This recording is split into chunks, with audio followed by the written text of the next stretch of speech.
Welcome to the New Digs Podcast. We're your hosts, Samuel James. And Caleb Grandstrom. On this episode of the New Digs Podcast, I want to talk about the question, what is the art that moves you? So for me, the art that moves me is music and graphic art. So like drawing and painting and all that kind of fun stuff. And I've been getting into like digital art as well. But music, I want to talk about first because I think music is really interesting in how it tells stories and how those stories are the things that motivate and move and captivate. They are the driver of the song, not so much the bass drop or anything like that. I think it's the stories, whether it be through lyrics or through the crescendos or just the way the music flows that really captivate and move. So I personally think music that moves me is music that's really close to the artist as well. For me, it's a lot harder to get attached to or to really enjoy pop music that's created by like teams of writers and where the singer is kind of detached from the song. Like they didn't really have, I don't know, a core part of it. Like that song isn't about them or something that's happened in their lives. For me, I love songs where it's like this is really important to the singers and the artists, and whether it's capturing like an event in their time or just emotions that they felt at a certain time or something. I just think that's so much more important to have an authentic song, an authentic telling of a story, rather than something that's just artifice and just created simply to sell another tune. And I know like we both enjoy music, but I feel like you have a much different art form that you prefer that motivates you more so. Yeah, definitely. I do like music. I don't necessarily identify with music in the same way that a lot of people do. For me, and it's very evident in just kind of the way I do life and the things that I study at school, I love film. I think film is the art form that most captures me, and it also is the art form that moves me the most. I think that film has one of the greatest abilities to tell a story, to tell a complete story, um, because obviously you can go from a short film that's even 1 minute to tell a story, and you can go and stretch it to a 2.5 hour long film to tell a story. You can tell a personal story, you can tell the story of a nation, of a country, a state, a city, a school, even. You can tell the story of any person. And it doesn't even have to be entertaining. It doesn't have to be sad. It doesn't have to be anything. Anything can move you. It doesn't have to be specific. All film has the ability to move you.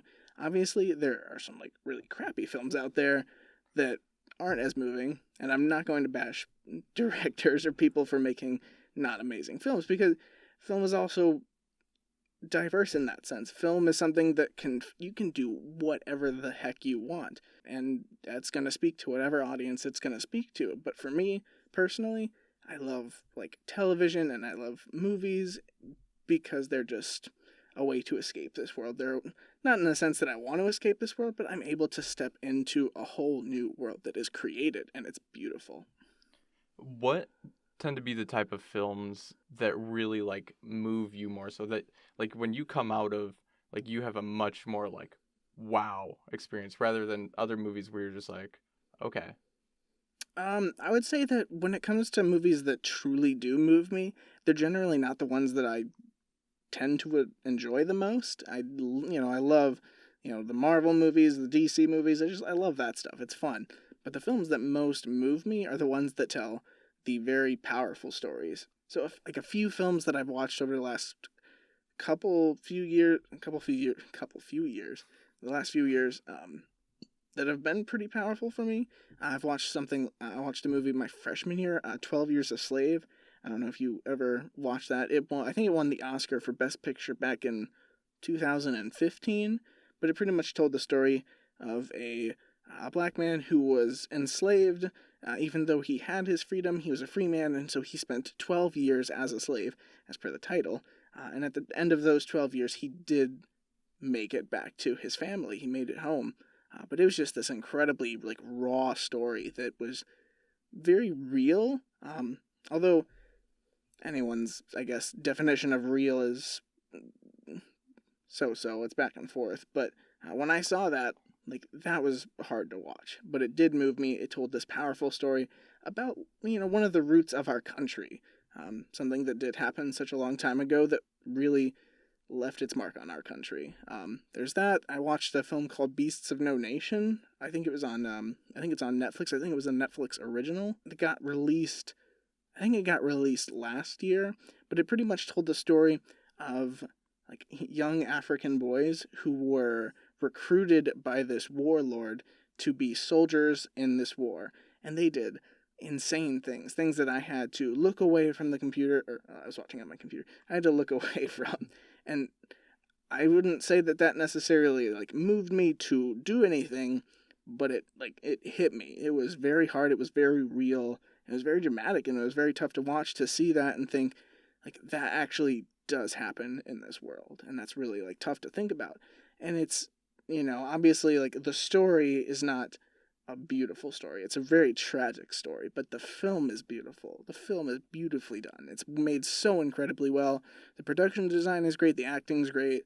But it was just so hard to watch. But it was moving in that sense. It was moving to see the world. The film has the ability to tell stories that we don't always want to hear. We don't always want to see those stories.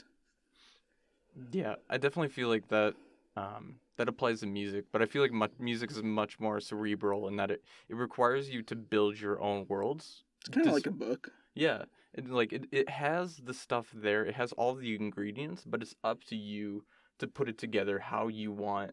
And in that, and I definitely think for me, it's just music has a way of just like circumventing any like mental block or anything, and just like really hitting at themes or stories or emotions in my life that maybe I don't address all the time. Like, I can go throughout my day and just do my usual, just go to class, go to work, and, just do my thing. And then I listen to a song like a little bit of everything by Dawes, and I'm just like, oh dang, there's so much more. And it just makes you think of like the things that you do have in life and the things that you don't have in life.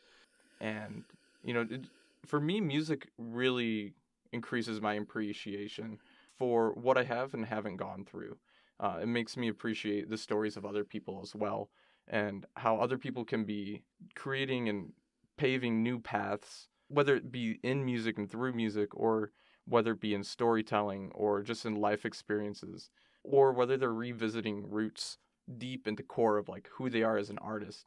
I think that's so cool, and it beckons me to be like, all right, what am I doing with my own art? Because music isn't the only art that moves me. Like I mentioned earlier, like graphic art is a really big thing too, and I feel like that's where I get to invest myself. I get to put myself out there as an artist, and for me, the way I get to tell stories through art is through the composition, through the colors or the line weights, or just everything I used, whether it to be to create a simple series like the previous series I made, or whether it to be making something much more abstract.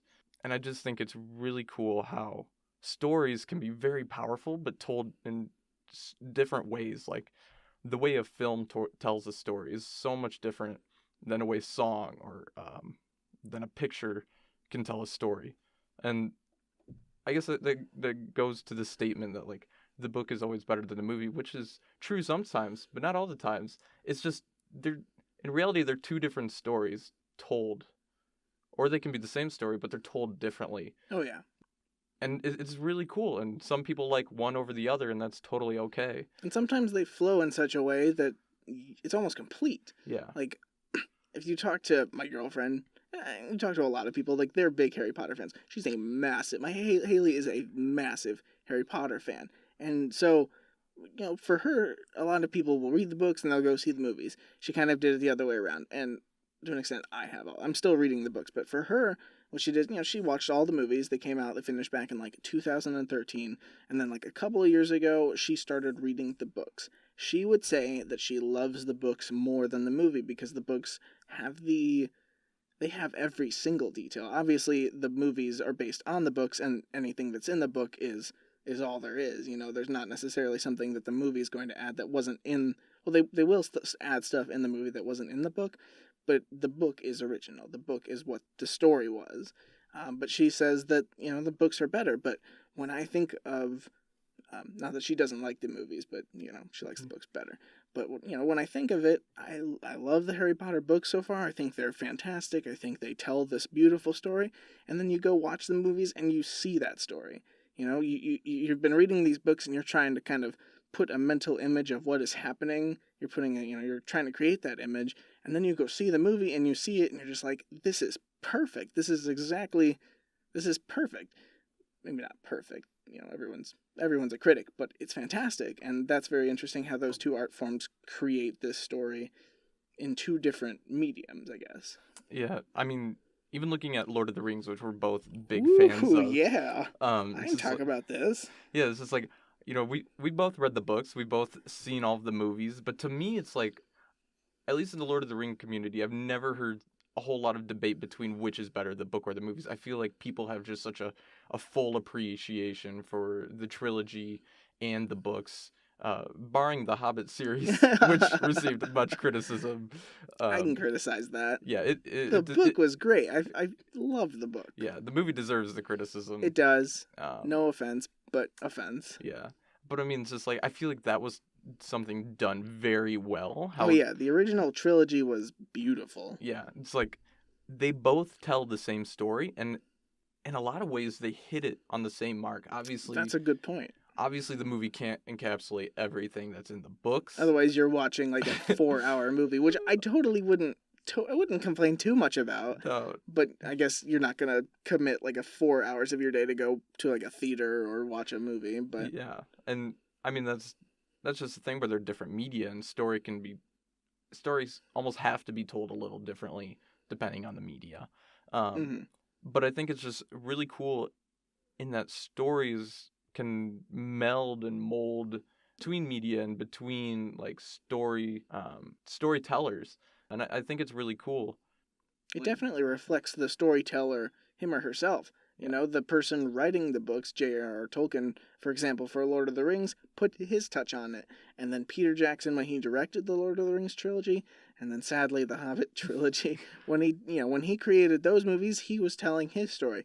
Obviously, he was following J.R.R. Tolkien's map of the story, but he was putting his flair on it, and film allowed him to do that, and writing allowed J.R.R. Tolkien to do that. Yeah, and like, even if you want to go even further into the microcosm of that movie, it's like you can say even like all of the actors were putting their own touches on their characters. They got to be, the guy who played Elijah Wood, he got to play Frodo.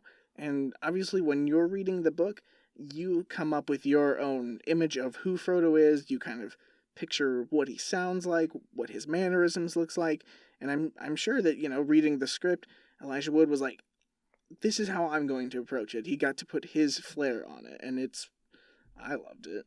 Yeah, and I think it's really cool, and it's also important to understand is not only in creating art do we put our own flares on it, but also when we receive art, we also have our own influences and biases that alter the story being told to us, which is something I learned in a intro to fiction class. And it was really cool just seeing... I took that class too. Yeah, and it's just really cool in seeing how there's a story, but depending on how you read it, it tells a very different story.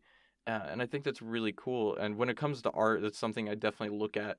It's like my initial reaction, and then I always try to be like, well, what were they trying to say? Or like, what are other people getting out of this story? There's also this idea that just kind of as you listen to it, your raw emotions are going to react to that art based on who you are and the experiences that you've been through. Your reaction to something might be completely different than what the artist was originally intending to create. And that's just kind of a side effect of art. And it's a good side effect too, sometimes. Yeah, definitely. I mean, that's at least why music is so powerful for me. It's an avenue for me to get in contact with like my own emotions. I'm much more of a rational person, so I'm not a big like feeler. I don't like feel emotions all the time. I rather like to think through things, and I'm much more calculated. And when I listen to certain songs, like I mentioned, Dawes's "A Little Bit of Everything," it definitely like hits me, and it's like, whoa, there's a gravity to this that makes me like hunker down and be like, all right, this is what I'm feeling and this is what I'm experiencing. And it's a really cool feeling when music can either like humble you or just enlighten you or just like really make you embrace something that's a little different out of your average normal day. Okay, so kind of to go along with this, we've been talking about artists, we've been talking about art and stories, but so, we've also both talked about kind of the things that we identify with, and you've talked about what you have made and how that's a part of who you are. So, like, when and where did that start for you? Oh boy. Oh boy. Well, I've definitely been drawing and creating art. Shoot, I feel like almost since like I was born. Like I don't really remember like initial time when I'm like I'm gonna put this pencil on this paper and I'm just gonna draw. Like it's something I've been doing for all for ever since I can remember, and it's definitely something that's grown in something that I care about over time. Um, you know, Obviously when you're younger and you're not so experienced, you draw like a lot of crappy drawings, and it's like it can get frustrating. You're just like, no, this doesn't look right. But part of that was, well, a lot of that was frustrating, but a part of that was also motivating in that it's like, I want to refine this. I want to get better at this to where I can take what is in my head and I can translate that onto paper, and then I can share this with people so that way it's not something that's just me. And it's not because I want to share something, but it's because I feel like I need to share this. Like there's a gravity to it beyond my own pleasure. Gotcha. So, reflecting the question back to you, when was it that films really started to be a prominent part of like who you were or like part of your identity or something you really really cared about? I've been watching movies and TV for as long as I can remember, which is just kind of an aspect of our society nowadays, is that, a lot of kids do grow up watching TV, and that could go, that could be good, that could be bad. I don't necessarily know if it's super negatively impacted me. The moment, though, that completely, I guess, like redirected my life almost, I was in my senior year of high school, back in Louisiana. I was actually at church one night. We were watching, you know who Billy Graham is, right? Yeah. So he like his foundation, I think it's like the Billy Graham, it's either the Billy Graham Foundation or the Billy Graham Association. I think it's the association. I feel like it's foundation. Dang. We'll look that up later. Fact checking. But I think in 2013, he released a 95th anniversary special. And what that special was, it was 5 or 6 kind of like hour long to 20-minute long videos or films kind of talking and interviewing certain artists. I remember they interviewed people like Lecrae. And kind of the most prominent one that I can remember was Lecrae. They were just interviewing him and talking about, we just fact checked this. It's totally the Billy Graham Association. I was right. Yep, you were. Okay, but so I was watching the episode that was about Lecrae, and I was looking at this story. Lecrae was telling his story, which, if you don't know Lecrae's story, he's a Christian rapper, but he's got a really fantastic story, kind of in his past, and what he does now is pretty awesome. He's still one of my favorite artists, but it was just an episode about what he's done, what his life has been about. And all I can remember thinking was, this is like a really well done cinematic experience. And I just remember looking at this and saying, like, wow, like I really enjoyed watching that. And I started thinking about the people who put in the work to make that, because it moved me, and at this time in my life, faith was very big. It was very, well, it's always big for me, but it was kind of a revival for me. And that film played a really big part in that. And so that pretty much redirected me to this point where I said to myself, like, Caleb, you got to get in on this. This has got to be something that you potentially create for your life. You want to be able to get out into that industry and have the same impact on people that someone had that impact on me. And so I think that was like the biggest moment for me. It's amazing how powerful stories can just work on everyone. a whole lot of influential artists out there, like whether it be Picasso or, you know, whoever you want to think of. There's been influential artists with every decade, every art period, and definitely everyone has like their own artist, whether it be like some local artists or whether it be a well-known historical artist. And I think just being able to grab onto those stories that might not be your own but have been like shown and popped up into your life, and being able to grab onto those and be like, this has something that I really, really want out of it. And being able to take that and create your own stories and let that empower you to raise your own voice and create your own voice is really cool.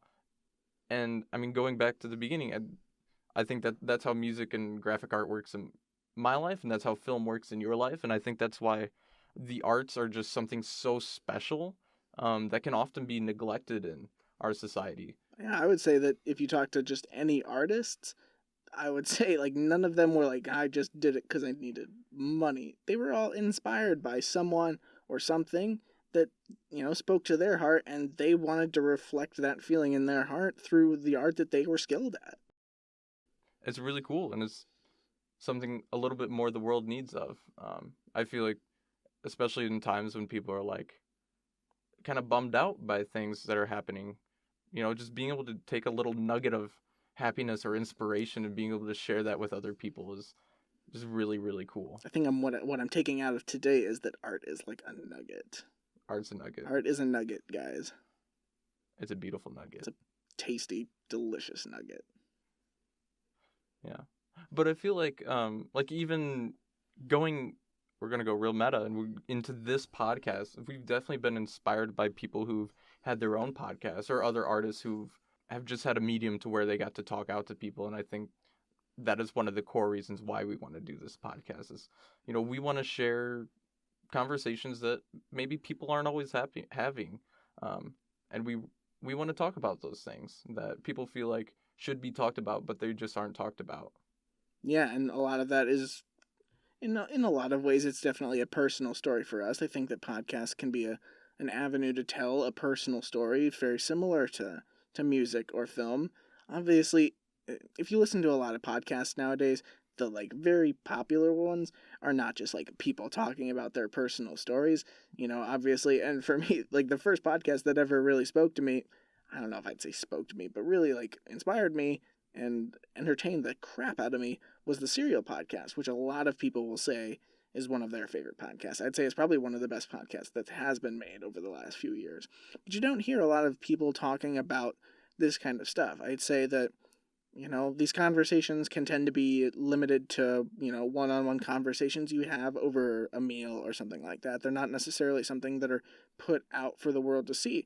I think sometimes people just say, oh, that is just kind of an accepted thing. Like these conversations are just accepted facts that people just don't necessarily need to think about. But it's fun to talk about this stuff. It's on our hearts. It is very influential in what we are doing nowadays. And obviously a podcast is its own art form, and we love doing it. We've loved listening to podcasts, and we said, hey, that hit me. I want to reflect that back out. We want to do our own thing. And obviously we're here right now doing it. Yeah.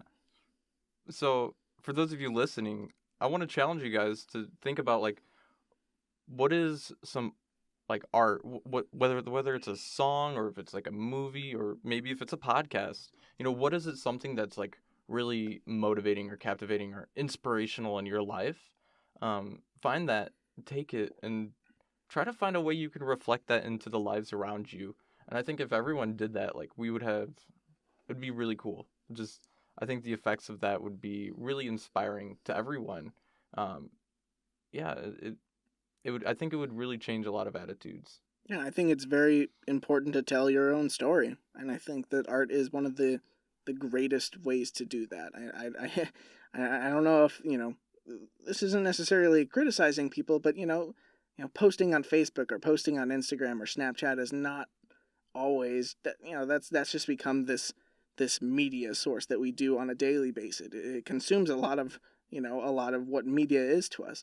You know, but I don't want us to forget about these kinds of arts, you know, film, music, movies. It's not something that we can just digest every single day. I think that there's maybe not necessarily responsibility, but like you have the opportunity to put it back out there and show the world. And then, obviously we don't need to create a world of artists because that sounds a little hippie-ish, but it is like it's a good idea. If you have some art and you want to share it because it's you and it's you telling your story, and your story's probably pretty cool. Thank you for listening to the New Digs podcast. We've really enjoyed this discussion about art. I'm pretty pumped to continue making podcasts and reflecting our personal stories and, skilled artistry. So, yeah, thanks for listening, guys. Check us out on our Facebook, Instagram, and SoundCloud, where we'll be posting updates and our episodes. Thank you for listening. Hope you digged it.